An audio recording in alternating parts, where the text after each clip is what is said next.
सातपूर परिसरातील JBM company समोर भर रस्त्यावर अवैधरित्या पार्किंग केलेल्या कंटेनरमुळे दुचाकी स्वार तरुणीचा अपघात झाला आहे. या अपघातात तरुणी श्रावणी जयंत खरात व रक्षानंदा मराठे या दोन तरुणी गंभीररित्या जखमी झाल्या असून त्यांना ऑटो रिक्षाने नाशिक जिल्हा शासकीय रुग्णालयात उपचारासाठी पाठविण्यात आले आहे. हा अपघात दिनांक 5 मार्च रोजी संध्याकाळी 5च्या सुमारास सातपूर एमआयडीसी परिसरात झाला आहे.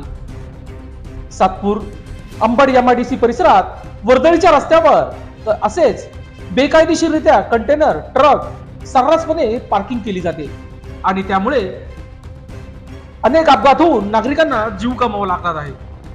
खर तर यावर आरटीओ प्रशासनाचे व पोलीस प्रशासनाचे लक्ष असणे गरजेचे आहे, परंतु आरटीओ प्रशासन व पोलीस प्रशासनाचे